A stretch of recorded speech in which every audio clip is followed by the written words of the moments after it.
네, 박근혜 정부뿐만 아니라 이명박 정부에서도 문화계 인사에 대한 블랙리스트 작성한 사실이 확인이 됐습니다. 이명박 정부에서는 국정원이 주도를 했다고 하는데요. 참 어이없는 소식인데, 자, 피해자, 당사자는 어떻게 받아줄지 정말 궁금합니다. 이 피해자 가운데 한 분인데요. 배우 권혜요 씨 직접 연결합니다. 여보세요. 네, 여보세요. 안녕하세요. 반갑습니다. 네. 이 소식 듣고 어떠셨어요? 그 전에 좀, 드디어 김종대 씨하고 통화를 하게 됐습니다. 네, 반갑습니다. 반갑습니다. 근데 사실 이 네. 통화를 하기 전에는 좀 기분 좋게, 좀 경쾌하게 해보고 싶었는데, 네. 방금 소개 들으면서 피해자라고 하니까 갑자기 좀 우울해집니다. 피해자 사실, 맞으시죠? 예. 네, 그런 면에서 뭐, 김종대 씨도 예외는 아닐 것 같습니다. 네, 뭐, 사실은 저는 지금 현재요. 네. 새벽부터 어제부터 내려와서 집, 촬영 중이었습니다. 예. 어제 저녁 뉴스를 접할 때까지만 하더라도 좀 블라인드 처리돼 있어서, 또 나왔구나, 나올게, 이 정도 생각하고 있었고요. 예. 오늘 낮에부터 이곳저곳에서 많은 분들이 전화가 와서, 네. 저 재밌게 알게 됐습니다. 그러면 좀 말씀하시는 네, 말씀하세요. 허망하고 황당하죠. 네네. 그러면 그 블랙리스트에 본인이 올라갈까라는 것도 도저히 상상조차 못했던 이런 상황이 그렇지는 않습니다. 예. 그렇지 않고요. 왜냐면, 사실은 작년에 박근혜 정권에서의 그 문화계 블랙리스트가 처음 나왔을 때, 네, 거기에 이제, 제 이름은 없다고 많은 분들이, 의아해하시기도 하고, 심지어 걱정까지 해주신 분들도 있었는데, 그래서 그때마다 제가 굳이 답변할 방법이 없어서 늘 이렇게 얘기했습니다. 따로 관리되고 있으니까 걱정하지 말라고. 근데 참 이게 웃을 일이 아닌데 정말. 예. 네, 예상했던 결과대로였던 것 같습니다. 네. 지금 보도에 따르면 2009년에 국정원에서 좌파 연예인 대응 테스크포스를 만들어서 이 블랙리스트를 작성을 했다라는 건데요. 자, 그러면, 2009년이라는 시점에 주목을 하면, 권혜요 씨가 지금 블랙리스트에 올랐던 이유가 뭘까요? 지금 본인이 짐작하기는 어떤 상황 때문이라고 생각하세요? 글쎄요, 막 짐작하려고 마음을 먹으니까 좀 또 슬퍼지네요. 왜냐면은, 그 행위라는 것 자체가, 자유민주사회에서의 시민의 가장 기본적인 행동들인데, 그런 것을 일일이 열거해야 되는 일이어서, 예를 들면 굳이 따지자면은, 2008년도에 많은 또 분들이 함께 했던, 광우병, 거리에, 집회, 사회를 봤다든지, 그런가 하면 MBC, KBS의 당시 파업의 연대 지지의 성명이라든지, 이런저러한 일이 있었을 테고요. 굳이 좀 멀리 가자면은, 과거 2002년도, 당시 노무현 후보의 진영에서, 또 열심히 선거운동을 했던, 그런 전력까지. 굳이 그러니까 이게 말하면 좀 찹찹해지네, 점점요. 네. 그러니까요. 예. 근데 지금 이 블랙리스트에 올랐던 인물 가운데 몇 분은 방송에서 이제 퇴출이 되고 이런 그 피해까지 입으셨는데. 우리 권혜요 씨 같은 경우는 어떻게 그러면 그 2009년 이후 지금까지 그때는 납득을 못했는데, 그때 이것 때문에 이런 일이 있었던 건가라고 하는 그러니까 그 불이익이라고 할까요? 이런 것도 혹시 당하신 적이 있습니까? 글쎄요, 아시다시피 2008년도, 이명박 정부에서. 들어서자마자 많은 방송계에 많은 일들이 있었지 않습니까? 그랬죠. KBS 장현주 사장의 불법적인 해임이라든지. 그때쯤에 일어나서 주변 전반적인 그 방송계의 분위기가 다 그래왔던 것 같습니다. 그런가 하면은 좀 흉흉한 이야기가 들려오기도 하고요. 흉흉한 이야기라는 게 어떤 거? 방금 언급되는 그런 분들이. 이제 안 좋다더라. 이런 이야기가 이렇게 좀씩 들려왔던 기억이 있는데요. 그걸 구체적으로 언급하고 말하는 것 자체가 불편하기도 했었고, 그리고 또 이 직업의 특성상, 이것이 어떤 정규직 어떤 직업 안에서의 직업의 안정성에 대한 문제가 언급하기 좀 애매한 직업이기도 하다 보니까, 그런 것을 굳이 이렇게 할 필요는 없었고요. 그럼에도 불구하고, 좀 시간이 지나고 나니까 또 고마운 게 많은 게 어떤 점도 있냐면요. 그 상황 속에서도 또 많은 또 방송계 안에서 또 문화계 안에서도 소극적이든 적극적이든 다양한 형식의 저항 혹은 또 어떻게 했는지 함께 하기 위해서 애썼던 많은 분들도 기억나고요. 그렇습니다. 근데 사실 어찌 보면 가장 자유로워야 되는 것이 문화예술계고 오히려 정부가 팔 걷어붙이고 지원을 해야 되는 것이 문화예술계인데 이 두 정부를 거치면서 블랙리스트를 작성했다는 이 사실을 어떻게 받아들여야 되는 걸까요? 이게 우리가 이렇게 좀 이렇게 마치 지나간 얘기처럼 하고 있지만은 글쎄요, 뭐 우리가 과거에 흔히 지난 정부에서 많이 듣던 뭐 국기문란 이런 말 있지 않습니까? 이건 국기문란 그 자체죠, 사실은요. 그러니까 저희 자유민주질서가 제일 자랑하는 게 자랑하고 싶었던 것이 뭐냐면 최소한 북과는 다른 사회 아니었습니까? 그렇죠. 근데 생각이 다르다고 혹은 나의 뜻과 다르다고 해서 그런 식으로 했던 것은 너무 부끄러운 일이고요. 뭐 여전히 또 그럼에도 불구하고 야, 과거 중앙정보부 시절에는 더했어라는 식으로 말하시면서 별일 아니야라는 식으로 또 생각하시는 분도 여전히 존재하는 것도 우리 또 사회 현실이기도 한 것 같습니다. 정말 우리가 지금까지 지켜오려고 말한 것들이 무엇일까를 생각한다면 이건 정말 생각하기도 힘든 사건들이죠. 네. 그러니까요. 지금 방송 김미아 씨 같은 경우는 이 국가를 상대로 소송까지 제기할 수 있는 문제다. 이렇게 이제 이야기를 그렇죠. 했는데요. 네, 그렇습니다. 네, 그렇습니다. 대응하실 건가요? 어떻게 하실 생각이세요? 글쎄요. 아직까지 그거 생각은 못 해봤는데요. 글쎄요. 이런 얘기는 좀 조심스럽긴 한데요. 우리 법조계에 대해서 한 신뢰가 좀 별로 없기 때문에. 죄송합니다. 네. 솔직하시다고 하셔야 되나? 해야 되나? 어떻게 해야 되나? 아직 뭐 거기까지는 생각을 안 해보셨다. 네. 사실 오늘 촬영 중에 얘기 들었습니다. 네. 그러시군요. 아이고 그렇습니다. 자, 문화에서 어떤 환경이 좀 만들어졌으면 좋겠는지. 글쎄요. 그러니까 사실은 좀 전에 말했지만 자유로워야 되는데라고 하셨는데 벌써 이미 많은 피해를 주고 있었죠. 왜냐하면 오래전부터 우리 영화계가 됐던 뭐 방송계, 뭐 연극계가 됐던 늘 하는 말이 있습니다.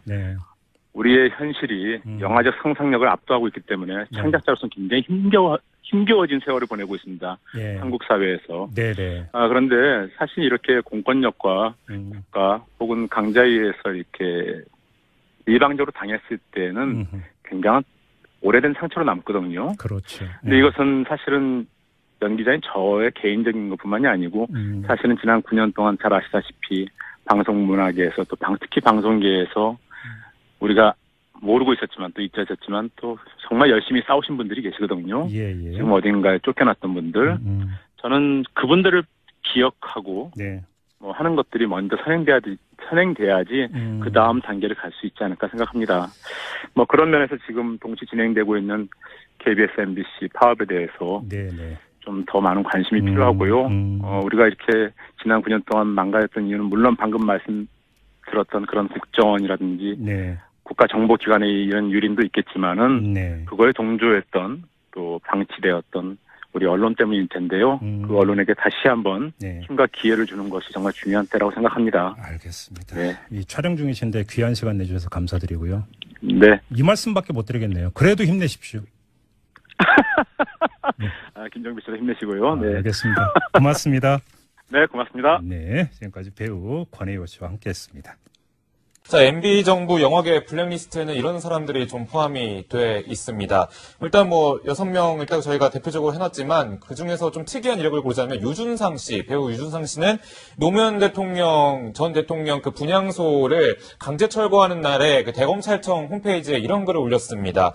대검찰청 선생님들, 지금 보고 계신가요? 너무너무 화가 납니다. 라면서 이런 강제 철거하는 사실을 상당히 좀 규탄하는 듯한 글을 올렸고, 그리고 노무현 대통령님, 죄송합니다. 라면서 이렇게 고인의 명복을 빌어주는 그런 글을 올렸습니다. 또 김규리 씨는 사실 MB정부 초기 광우병 사태 있었잖아요. 광우병 사태에 관해서 이제 광우병 소고기를 먹는 대신 차라리 청산가리를 먹는 게 낫다. 이런 얘기까지 해서 상당히 주목을 받았었는데요. 이제 이런 사람들이 모두 다 MB정부 국정원의 블랙리스트에 올랐던 사람들입니다. 일례로 반응을 좀 살펴보면요. 작가 이회수 씨는 이제 욕하고 싶다, 심한 욕하고 싶다 이런 얘기 했고, 김미화 씨는 국가 공작의 무자비함, 개탄스럽다. 그리고 배우 문성근 씨는 이제 노무현 전 대통령과도 이제 일가견이 있다. 문재인 대통령까지 일가견이 있다라고 알려진 사람이죠. 8년 만에 방송 복귀, 말해 못하나, 라면서 그동안에 어떤 탄압이 있었다, 어떤 외압이 있었다라는 것을 간접적으로 얘기를 해주고 있습니다. 자, 일단은 국정원 적폐청산 TF의 조사 결과인데, 그런데 실체가 아직은 명확하게 이렇게 확인됐다고 말씀드릴 수 있는 단계는 아닙니다. 이게 뭐 검찰에서도 조사가 이루어져야 될 것 같고요. 그런 단계가 남아있지만, 그런데 사실 그동안 나도 피해를 입었다 이렇게 주장하는 사람들이 몇몇은 있었지 않습니까? 사실 이제 그런 분들이 많이 있었습니다. 그런데 예를 들면 김장훈 씨 같은 경우에도 본인은 계속해서 피해자라고 하는 주장을 해왔었는데요. 이번에 이제 그런 그 문건이 발견됨으로 해서 정말로 그분이 피해자였는지 이제 확인을 해봐야 될 필요가 있고, 제가 봤을 때는 이런 문건이 발견이 되고, 그 다음에 이 문건에 의해서 실질적으로 압력이 행사되었다라고 하는 것이 만약에 밝혀지게 된다면, 오히려 박근혜 정부 때 있었던 블랙리스트하고는 차원을 달리하는 훨씬 더 심각한 문제가 드러날 가능성도 있습니다. 어떤 면에서 그렇죠? 왜냐하면 박근혜 정부 때는 사실 블랙리스트에 들어간 명단이 만 명이다 이런 얘기가 있을 정도로 그냥 보편타당한 모든 사람들이 다 들어가 있었던 거고, 또 하나는 지원을 끊는 형태로 이제 있었던 것인데, 이 이명박 정부 때 있었던 블랙리스트는 그 특정 82명에 대해서 실질적으로 방송 출연 금지라던가 여러 가지 뭐 방송에서 뭔가 영화를 만들고 싶었을 때 돈을 주지 말라고 한다던가 여러 가지 직접적 불이익이 많았거든요. 그렇다면 이거는 업무방해, 강요, 그런 의혹이죠. 협박, 그러니까 그런 식의 의혹이 지금 드러날 가능성이 좀 있어서 훨씬 더 문학의 블랙리스트를 만들어서 뭐 지원을 끊는 것하고는 비교가 안 될 정도로 이분들에 대해서 훨씬 더 압박이나 이런 게 심했을 것이라고 하는 추측을 좀 가능하게 해볼 수 있습니다. 네, 그동안 막 여러 차례 내가 블랙리스트 올라있다 이런 얘기를 했던 연예인들이 있었는데, 대표적인 게 가수 김장훈 씨라고 할 수가 있을 텐데요. 앞서 이런 얘기를 또 했던 적이 있습니다. 지난 5월 노무현 전 대통령 추모제에서 경찰과 말다툼을 벌이고 나서 무대에 올라서 했던 얘기인데요. 김장훈 씨의 얘기 들어보시죠. 제가 지금 얼굴이 좀 맛이 갔죠? 저 밑에서 했습니다, 경찰들이랑. 제 입장에서는 좀 부당하다고 생각해서 제가 라고 했거든요. 노래를 한 곡 할 텐데,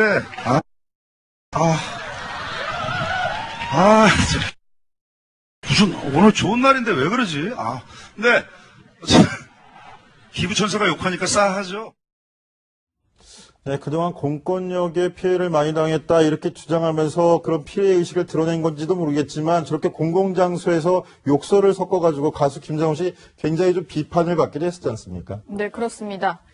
네, 그리고 지금 노영희 변호사가 설명을 해줬지만, 이번 국정원 적폐청산 TF에서 조사한 결과 블랙리스트에 올랐던 82명에 대해서 이명박 정부 당시에 국정원이 어떤 조치를 했는지도 일목요연하게 정리해서 발표를 했는데요. 일단은 발표 내용이긴 합니다만, 노원지가 어떤 내용들이 포함되는지 한번 정리를 한번 다시 해줘 보시죠. 네, 뭐 일단 발표 내용입니다. MB 정부에서 만들어졌다는 블랙리스트가 어떻게 활용됐는지 저희가 한 4가지 항목으로 준비를 해봤는데, 먼저 좌파 연예인 대응 TF를 구성해서 이 사람들의 활동 같은 것들이 일일이 좀 수집을 했고요.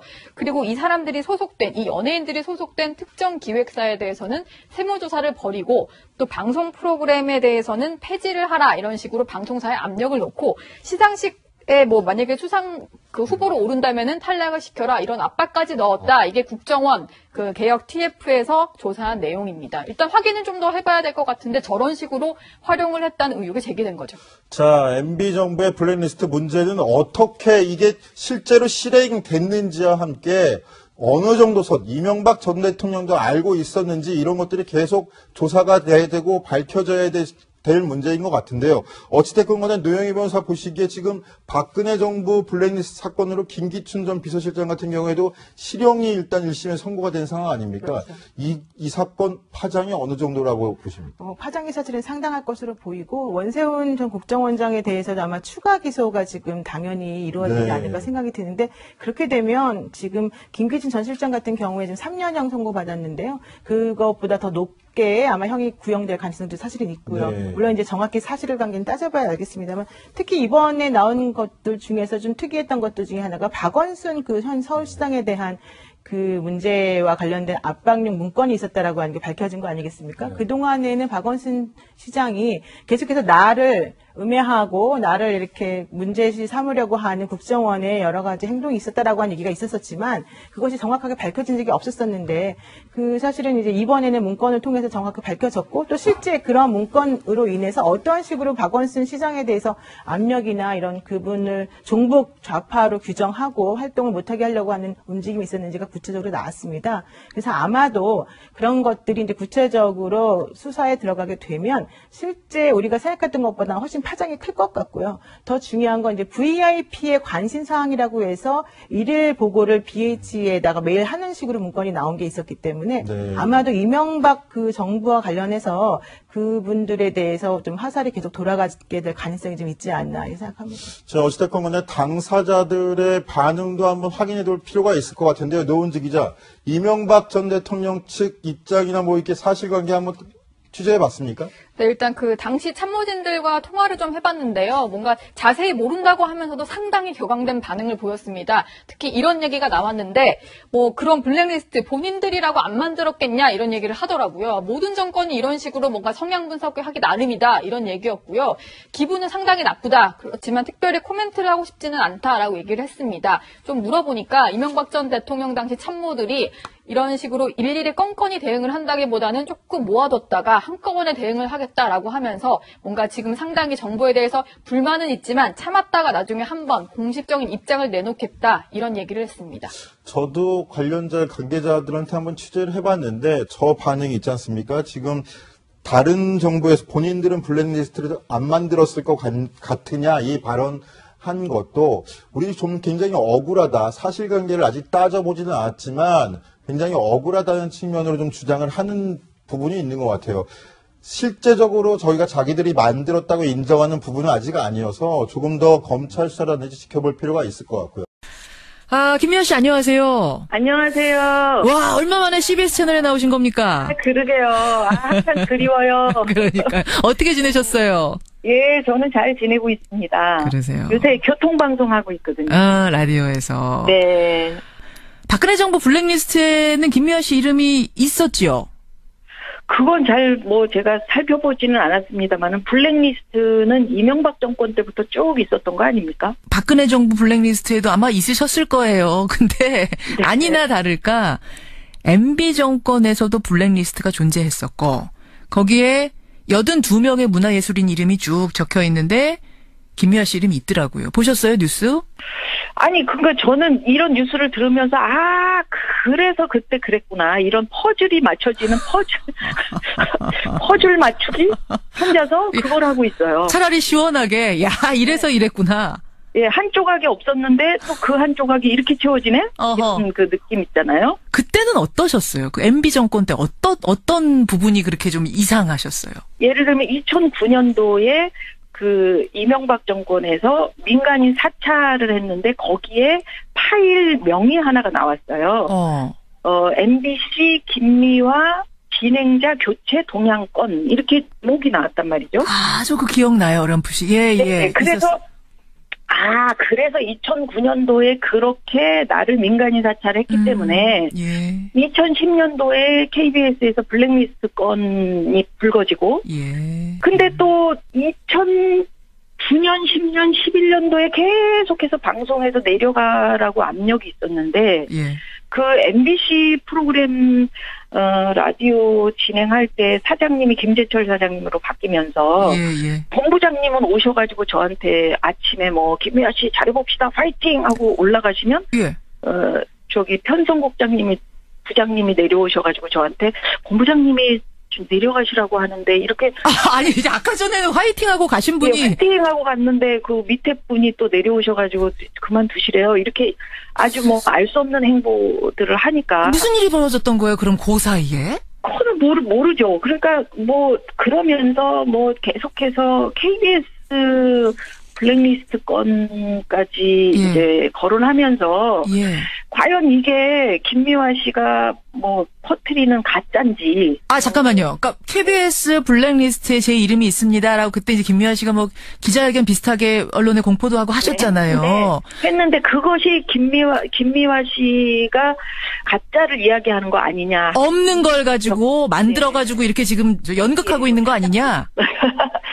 하여튼 그 MBC에 있는 제가 그때 당시에는 시사 프로그램 엄청 잘했고 광고도 120% 팔리고 잘 나갔죠. 예, 그 솔직히 손석희 선생님하고 어깨를 나란히 맞아. 아 진짜예요. 예, 저녁 방송. 예, 그랬는데 그러면 MBC 식구들이 본부장님 이하 진짜 국장님이 저를 칭찬해줘도 시원찮을 마당에 제 인격에 대한 어떤 그 공격, 모독, 그런 것. 조차도 서슴지 않고 이런 일이 반복적으로 일어나다가 그 김재철 사장님하고 엘리베이터에서 우연히 만났는데 사장님이 라디오가 요즘에 시끄럽더라. 사실은 뭐 시끄러웠지도 않았었어요. 위에서 시끄럽게 계속 내려오셨던 거지. 저는 조용히 진행을 하고 있었어요. 일선에선 조용한데.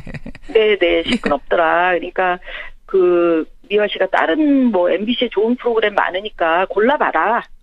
딴 프로로 가도 되지 않냐. 시사 말고 다른 데로. 네, 그래서 정말 괴로웠고요. 그냥 그렇게 퇴출당하느니 내가 명예롭게 내 스스로 관두는 게 낫겠다라는 생각을 했던 거죠.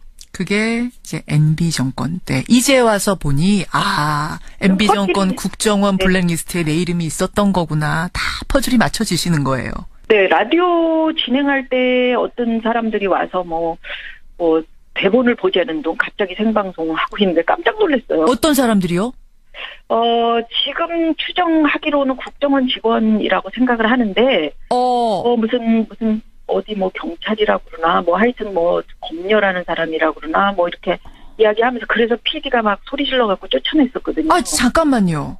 네. 이게 지금 1970년대, 80년대 얘기가 아니라 아니고 2000년대 MB 정권 시절의 일을 얘기하시는 거예요? 네, 저희 라디오 그 MBC 그 생방송하는 부스에 갑자기 어떤 남자 2명이 들어와가지고 그 대본을 좀 봐야 되겠다. 이제 와서 생각하니 그럼 그 사람들 국정원 직원들이었을 수도 있겠네요. 요원들이었을. 그럴 수도 있을 거예요. 왜냐하면 그 국정원에서 당시에 저희 집에도 찾아오고, 이렇게 이제 국정원 직원하고 접촉이 있었다라고 제가 그 CBS 방송할 때, MBC 관두고 CBS 방송할 때 제가 그런 이야기를 했더니, 국정원에서 즉각 언론에다가 그 보도자료를 뿌렸었죠. 김미화를 고소하겠다. 그런 일 없다. 그래요. 그래서 제가 다시 제가 SNS를 통해서 그런 일이 없다면 국정원은 반드시 준비를 해야 될 거다. 왜냐하면 저는 증거를 가지고 있다. 라고 고소를 하려면 해라. 나도 충분한 증거가 있다. 라고 얘기했더니 고소까지는 안 갔어요. 그 충분한 증거는 뭐였습니까? 직원이 왔었던 증거가 있죠. 집으로 온 증거? 여러 가지 증거가 있습니다. 그렇군요. 알겠습니다. 이제 와서 보니 그 당시 국정원이 만들어 놓은 블랙리스트에 김미화 씨 이름은 있었던 겁니다. 그 모든 것이 그래서 벌어졌던 일이라는 거. 이제 알고 나니까 좀 오히려 속이 시원하실 수도 후련하실 수도 있겠어요. 예, 후련해요. 이제 제가 그 파일명만 있을 때는 이거 내용을 몰라가지고 어떡하지 이랬었는데 민간인 사찰 당했을 때는요. 근데 지금은 국정원에서 이름까지 지목을 하고 그다음에 그 대통령에게 일일 보고를 했다는 거 아닙니까? 그렇죠. 예. 그래서 이거는 사실 어떻게 보면은 이명박 대통령을 제 개인이 고소를 할 수 있는, 그러니까 법정 싸움을 신청할 수 있는 그런 그 상황일 수도 있겠다라는 생각이 들어요. 그래서 생각 가지고 계세요? 한번 고민을 해볼 필요가 있을 것 같아요. 왜냐하면은 이런 일들이 어떤 대중예술을 하는 모든 분들의 입장일 수도 있겠다. 그리고 이게 표현의 자유에 관한 문제일 수도 있겠다라는 생각이 들어요. 그러네요. 법적으로 가능하다면 그 길이 좀 험난할 수도 있어요. 또 고생하실 수도 있지만 MB 고소하겠다. 각오하고 그 길 가겠다. 이 말씀이시네요. 네. 한번 살펴볼 필요가 있겠다. 살펴보고 싶습니다. 살펴보겠습니다. 김미화 씨. 네. 멋있으세요. 정말요? 멋있으라고 드린 말씀. 역시 여전히 용감하세요. 감사합니다. 네. 그래요, 김미아 씨. 그나저나 나오신 김에 이것도 하나만 좀 질문 드릴게요. 네. 조금은 우울한 얘기예요.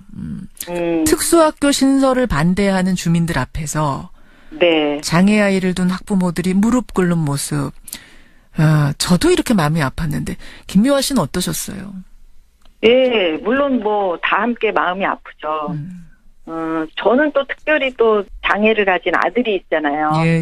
그러니까 그 엄마들이 남의 일 같지가 않았고, 정말 그 제대로만 서로 이해를 한다면, 더불어 함께 살아갈 수 있을 거다라는 어떤 기대감을 가지고 글을 올린 거거든요. 제대로만 안다면 이해한다면? 네, 서로에 대해서. 네. 서로에 대해서. 어떤 부분을 그럼 그분들이 지금 오해하고 계신다, 이런 생각이 드셨어요? 예, 특수학교가 이제 그 동네에 들어오면은 집값이 떨어진다라고 생각을 하셨던 모양이에요. 어허.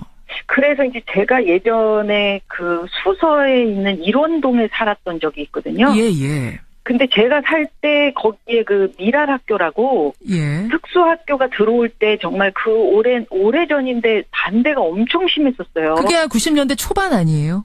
네, 아마도 그렇죠. 그럴 겁니다. 그래서 예. 아파트 주민들이 연판장 돌려가지고 밤에 막 횃불 들고요. 공사 못하게 막 거기 그 앞에서 지키고 당번 서면서 그랬었거든요. 굉장히 격렬하게 반대를 했었군요. 네, 근데 거기에 이제 바로 그 미랄학교 옆에 아파트에 저도 살고 있었거든요. 예. 그래서 그런 광경들을 다 지켜보고 이제 뭐 하여튼 우여곡절 끝에 미랄학교가 만들어졌어요. 결국은 세워졌어요. 네, 그런데 집값이 떨어지기는커녕 지금 뭐 천정부지로 뭐 수서 얼마나 비쌉니까? 맞아요. 네, 땅값도 비싸고요. 그리고 오히려 주민들이 그 미랄학교에 정말 예쁜 커피숍 또는 그 환경들이 있거든요. 그림전도 하고. 예. 거기서 더불어서 즐기시는 그런 그 증언들을 많이 하세요. 저도 가봤는데 엄청 예쁘더라고요. 주민들하고 지금은 너무 잘 어우러져서, 예. 참 행복한 모습이다? 이렇게 표현하고 싶네요. 오해 마시라. 다 더불어서 잘 살고 집값도 쑥쑥 올라가고 있다. 그러니까 특수학교가 우리 동네에 하나쯤 있다는 게, 그 동네에 어쩌면 나중에 몇 년이 지난 후에는 자랑이 될 수 있을 거다라는 생각을 해요. 그리고 정말 그 마음 아픈 모습이었지만 무릎 꿇고 내 아이들을 위해서 우리 다 함께 살아요 하고 울었던 그 부모님들이 그 동네를 위해서 또 얼마나 많이 그 봉사를 하면서 서로 함께 더불어 살려고 노력을 하시겠어요. 그러니까 훨씬 한방병원 들어오는 것보다 저는 훨씬 더 그 동네에 떨어지는 이익도 많을 것이다. 왜냐하면 인구 유입이 엄청 많이 되잖아요. 그렇겠네요. 이익으로 쳐도 경제적인 이익으로 쳐도 그게 더 낫다. 이익으로 쳐도 장애를 가진 부모님들이 멀리 못 가요. 그러니까 그 동네로 다 들어가시죠. 집값 올릴 수 있는 어떤 요인이 집값으로 봐도 그러네요, 정말. 네네네. 아까 그러셨어요. 무릎 꿇은 그 학부모들 보면서 남일 같지 않았다. 같이 무릎 꿇으셨죠, 마음으로. 눈물 흘리셨죠. 네, 눈물은 흘렸어요. 그러니까 장애가 있는 가족이 있는 경우에 네, 그 가족들의 소원이 뭐냐면 장애를 가진 사람보다 3일만 더 살게 해줬으면 하는 소원이 있어요. 왜냐하면 내가 이렇게 좀 정리를 해주고, 그리고 내가 뒤따라 가고 싶다 하는 그런 소망들이 있거든요. 이게 그런 마음을 이렇게 좀 헤아려 보니까,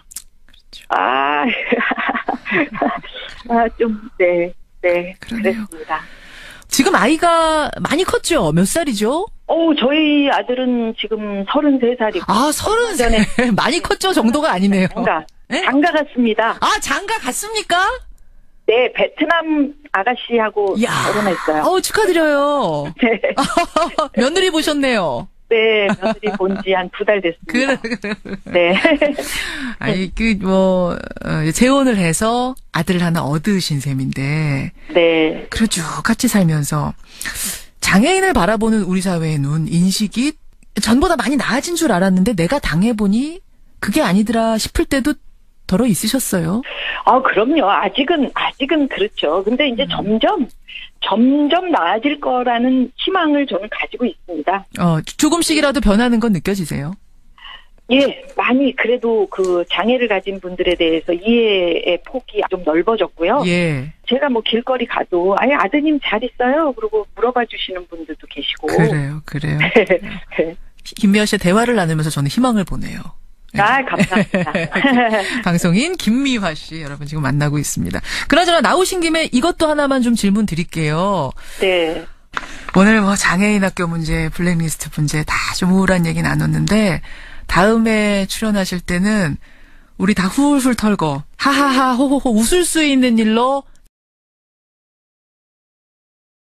제가 지금 얼굴이 좀 맛이 갔죠? 저 밑에서 했습니다, 경찰들이랑.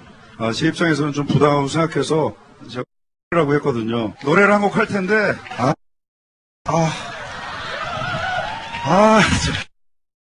무슨 오늘 좋은 날인데 왜 그러지? 근데 기부천사가 욕하니까 싸하죠. 네, 그동안 공권력의 피해를 많이 당했다 이렇게 주장하면서 그런 피해의식을 드러낸 건지도 모르겠지만 저렇게 공공장소에서 욕설을 섞어가지고 가수 김장훈 씨 굉장히 좀 비판을 받기도 했었지 않습니까? 네, 그렇습니다.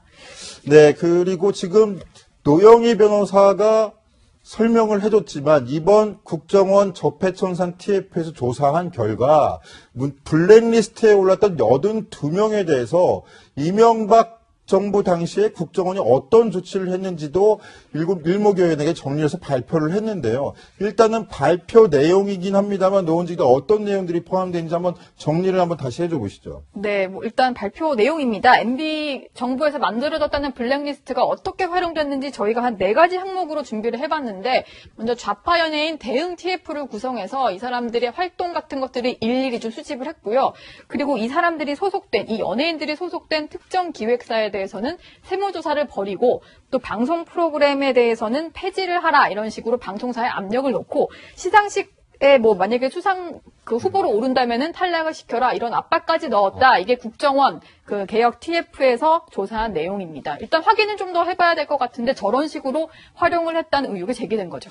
자, MB 정부의 블랙리스트 문제는 어떻게 이게 실제로 실행됐는지와 함께 어느 정도 이명박 전 대통령도 알고 있었는지 이런 것들이 계속 조사가 돼야 되고 밝혀져야 될 문제인 것 같은데요. 어찌됐건 간에 노영희 변호사 보시기에 지금 박근혜 정부 블랙리스트 사건으로 김기춘 전 비서실장 같은 경우에도 실형이 일단 1심에 선고가 된 상황 아닙니까? 그렇죠. 이 사건 파장이 어느 정도라고 보십니까? 파장이 사실은 상당할 것으로 보이고 원세훈 전 국정원장에 대해서도 아마 추가 기소가 지금 당연히 이루어지지 않을까 생각이 드는데 그렇게 되면 지금 김기춘 전 실장 같은 경우에 지금 3년형 선고받았는데요. 그것보다 더 높게 아마 형이 구형될 가능성도 사실은 있고요. 네. 물론 이제 정확히 사실관계는 따져봐야 알겠습니다만 특히 이번에 나온 것들 중에서 좀 특이했던 것들 중에 하나가 박원순 현 서울시장에 대한 그 문제와 관련된 압박용 문건이 있었다라고 하는 게 밝혀진 거 아니겠습니까? 네. 그동안에는 박원순 시장이 계속해서 나를 음해하고 나를 이렇게 문제시 삼으려고 하는 국정원의 여러 가지 행동이 있었다라고 하는 얘기가 있었었지만 그것이 정확하게 밝혀진 적이 없었었는데 사실은 이제 이번에는 문건을 당시 노무현 후보의 진영에서 또 열심히 선거운동을 했던 그런 전력까지 네네. 굳이 그러니까 이게 쉽게 말하면 좀 찹찹해지네 점점요. 네. 그러니까요. 예. 근데 지금 이 블랙리스트에 올랐던 인물 가운데 몇 분은 방송에서 이제 퇴출이 되고 이런 피해까지 입으셨는데 네. 우리 권혜율 씨 같은 경우는 어떻게 그러면 2009년 이후 지금까지 그때는 납득을 못했는데 그때 이것 때문에 이런 일이 있었던 건가라고 하는 그러니까 불이익이라고 할까요? 이런 것도 혹시 당하신 적이 있습니까? 글쎄요. 아시다시피 2008년도 이명박 정부에서 들어서자마자 많은 방송계에 많은 이들이 있었지 않습니까? 그렇죠. 네, KBS 장현주 사장의 불법적인 해임이라든지 그때쯤에 일어나서 주변 전반적인 그 방송계의 분위기가 다 그래왔던 것 같습니다. 그런가 하면은 좀 흉흉한 이야기가 들려오기도 하고요. 흉흉한 이야기라는 게 어떤 거? 방금 언급되는 그런 분들이 이제 안 좋다더라. 이런 이야기가 이렇게 조금씩 들려왔던 기억이 있는데요.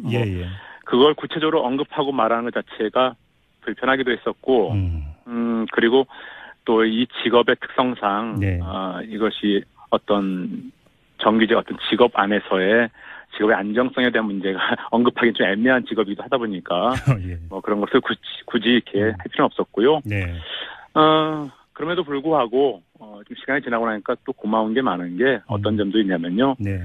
그 상황 속에서도 또 많은 또 방송계 안에서 또 뭐 문화계 안에서도 소극적이든 적극적이든 다양한 형식의 저항 혹은 또 네네. 어떻게 했는지 함께 하기 위해서 애썼던 많은 분들도 기억나고요. 뭐 그렇습니다. 네.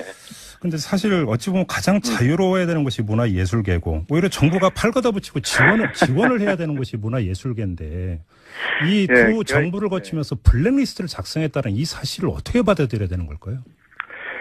이게 우리가 이렇게 좀 이렇게 마치 지나간 얘기처럼 하고 있지만은 예. 글쎄요. 뭐 우리가 과거에 흔히 지난 정부에서 많이 썼던 뭐 국기문란 이런 말 있지 않습니까? 네. 이건 국기문란 그 자체죠, 사실은요. 그러니까 저희 자유민주질서가 제일 자랑하는 게 네. 자랑하고 싶었던 것이 뭐냐면 최소한 국가는 다른 사회 아니었습니까? 그렇죠. 예, 근데 생각이 다르다고 혹은 나의 뜻과 다르다고 해서 그런 식으로 했던 것은 너무 부끄러운 일이고요. 예. 뭐 여전히 또 그럼에도 불구하고 야, 과거 중앙정보부 시절에는 더 했어라는 식으로 말하시면서 별일 아니야라는 식으로 또 생각하시는 분도 여전히 존재하는 것도 우리 또 사회 현실이기도 한 것 같습니다. 예. 정말 우리가 지금까지 지켜오려고 말한 것들이 무엇일까를 생각한다면 이건 정말 정말 생각하기도 힘든 사건들이죠. 네. 그러니까요. 지금 방송 김미아 씨 같은 경우는 이 국가를 상대로 소송까지 제기할 수 있는 문제다. 이렇게 이제 이야기를 그렇죠. 했는데요. 네, 그렇습니다. 네, 그렇습니다. 대응하실 건가요? 어떻게 하실 생각이세요? 글쎄요. 아직까지 그거 생각은 못 해봤는데요. 예. 글쎄요. 이런 얘기는 좀 조심스럽긴 한데요. 네. 우리 법조계에 대해서는 신뢰가 좀 별로 없기 때문에. 죄송합니다. 네. 솔직하시다고 하셔야 되나? 해야 되나? 어떻게 되나? 아직 뭐 거기까지는 생각을 안 해보셨다. 네, 사실 오늘 촬영 중에 얘기 들었습니다. 네. 그러시군요. 아이고, 그렇습니다. 예. 자, 문화에서 어떤 환경이 좀 만들어졌으면 좋겠는지. 글쎄요. 그러니까 사실은 좀 전에 말했지만 자유로워야 되는데라고 하셨는데 벌써 이미 많은 피해를 주고 있었죠. 왜냐하면 오래전부터 우리 영화계가 됐던 뭐 방송계, 뭐 연극계가 됐던 늘 하는 말이 있습니다. 네. 우리의 현실이 영화적 상상력을 압도하고 있기 때문에 창작자로서는 굉장히 힘겨워진 세월을 보내고 있습니다. 한국 사회에서. 네네. 그런데 사실 이렇게 공권력과 국가 혹은 강자에 의해서 이렇게 일방적으로 당했을 때는 굉장한 오래된 상처로 남거든요. 그렇죠. 근데 이것은 사실은 연기자인 저의 개인적인 것뿐만이 아니고 사실은 지난 9년 동안 잘 아시다시피 방송문화계에서 또 특히 방송계에서 우리가 모르고 있었지만 또 잊혀졌지만 또 정말 열심히 싸우신 분들이 계시거든요. 지금 어딘가에 쫓겨났던 분들. 저는 그분들을 기억하고 뭐 하는 것들이 먼저 선행돼야지 그 다음 단계를 갈 수 있지 않을까 생각합니다. 뭐 그런 면에서 지금 동시 진행되고 있는 KBS, MBC 파업에 대해서 좀 더 많은 관심이 필요하고요. 우리가 이렇게 지난 9년 동안 망가졌던 이유는 물론 방금 말씀 들었던 그런 국정원이라든지 국가정보기관의 이런 유린도 있겠지만은 그거에 동조했던 또 방치되었던 우리 언론 때문일 텐데요. 그 언론에게 다시 한번 힘과 기회를 주는 것이 정말 중요한 때라고 생각합니다. 알겠습니다. 이 촬영 중이신데 귀한 시간 내주셔서 감사드리고요. 네. 이 말씀밖에 못 드리겠네요. 그래도 힘내십시오. 김정비 씨도 힘내시고요. 네. 알겠습니다. 고맙습니다. 네, 고맙습니다. 네, 지금까지 배우 권혜요 씨와 함께했습니다. 자, MB 정부 영화계 블랙리스트에는 이런 사람들이 좀 포함이 돼 있습니다. 일단 뭐 6명 일단 저희가 대표적으로 해놨지만 그 중에서 좀 특이한 이력을 고르자면 유준상 씨, 배우 유준상 씨는 노무현 대통령 전 대통령 그 분향소를 강제 철거하는 날에 그 대검찰청 홈페이지에 이런 글을 올렸습니다. 대검찰청 선생님들. 네, 박근혜 정부뿐만 아니라 이명박 정부에서도 문화계 인사에 대한 블랙리스트 작성한 사실이 확인이 됐습니다.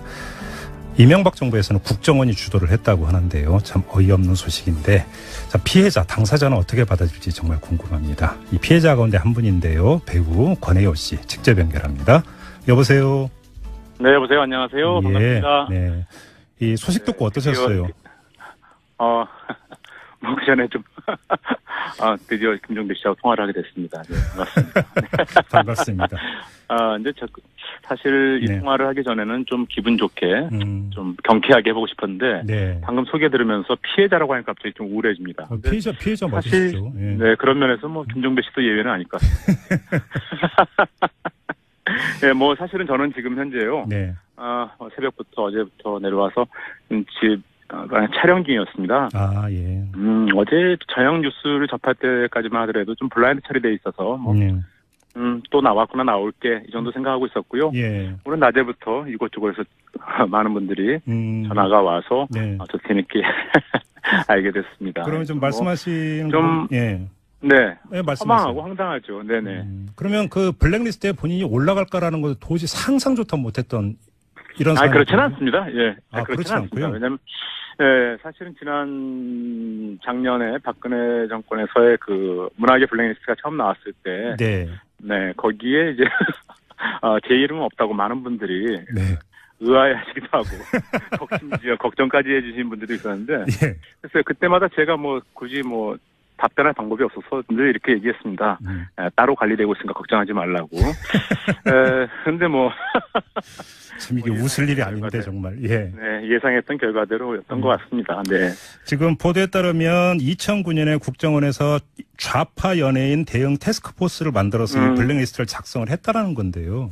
자, 그러면, 2009년이라는 시점에 주목을 하면 권혜열 씨가 지금 블랙리스트에 올랐던 이유가 뭘까요? 지금 본인이 짐작하기는 어떤 상황 때문이라고 생각하세요?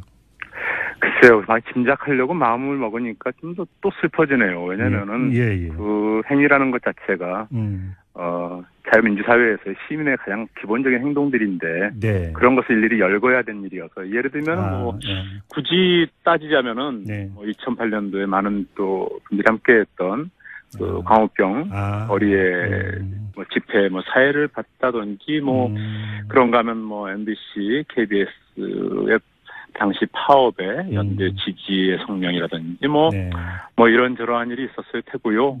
굳이 좀 멀리 가자면은 과거 2002년도 지금 보고 계신가요? 너무너무 화가 납니다. 라면서 이런 강제 철거하는 사실을 상당히 좀 규탄하는 듯한 글을 올렸고, 그리고 노무현 대통령님, 죄송합니다. 라면서 이렇게 고인의 명복을 빌어주는 그런 글을 올렸습니다. 또 김규리 씨는 사실 MB정부 초기에 광우병 사태 있었잖아요. 광우병 사태에 관해서 이제 광우병 소기를 먹는 대신 차라리 청산가리를 먹는 게 낫다. 이런 얘기까지 해서 상당히 주목을 받았었는데요.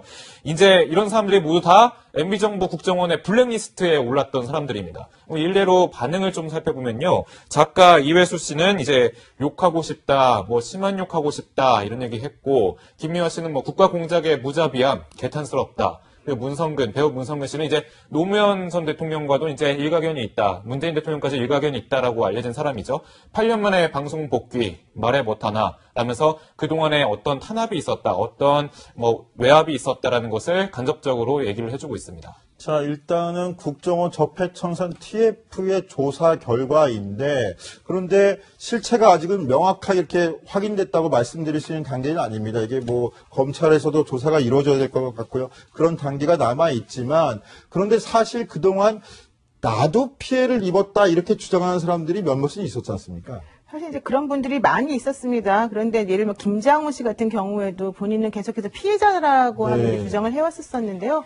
이번에 이제 그런 그 문건이 발견됨으로 해서 정말로 그분이 피해자였는지 이제 확인을 해봐야 될 필요가 있고, 제가 봤을 때는 이런 문건이 발견이 되고, 그 다음에 이 문건에 의해서 실질적으로 압력이 행사되었다라고 하는 것이 만약에 밝혀지게 된다면, 오히려 박근혜 정부 때 있었던 블랙리스트하고는 차원을 달리하는 훨씬 더 심각한 문제가 드러날 가능성도 있습니다. 어떤 면에서 그렇죠? 왜냐하면 박근혜 정부 때는 사실 블랙리스트에 들어간 명단이 만 명이다 이런 얘기가 있을 정도로 그냥 보편타당한 모든 사람들이 다 들어가 있었던 거고, 또 하나는 지원을 끊는 형태로 이제 있었던 것인데, 이 이명박 정부 때 있었던 블랙리스트는 그 특정 82명에 대해서 실질적으로 방송 출연 금지라던가 여러 가지 뭐 방송에서 뭔가 영화를 만들고 싶었을 때 돈을 주지 말라고 한다던가 여러 가지 직접적 불이익이 많았거든요. 네. 그렇다면 이거는 업무방해, 강요, 그런 의혹이죠. 협박, 네, 그러니까 그런 식의 의혹이 지금 드러날 가능성이 좀 있어서 훨씬 더 문학의 블랙리스트를 만들어서 뭐 지원을 끊는 것하고는 비교가 안 될 정도로 이분들에 대해서 훨씬 더 압박이나 이런 게 심했을 것이라고 하는 추측을 좀 가능하게 해볼 수 있습니다. 네, 그동안 막 여러 차례 내가 블랙리스트 올라있다 이런 얘기를 했던 연예인들이 있었는데 대표적인 게 가수 김장훈 씨라고 할 수가 있을 텐데요. 앞서 이런 얘기를 또 했던 적이 있습니다. 지난 5월 노무현 전 대통령 추모제에서 경찰과 말다툼을 벌이고 나서 무대에 올라서 했던 얘기인데요. 김장훈 씨의 얘기 들어보시죠.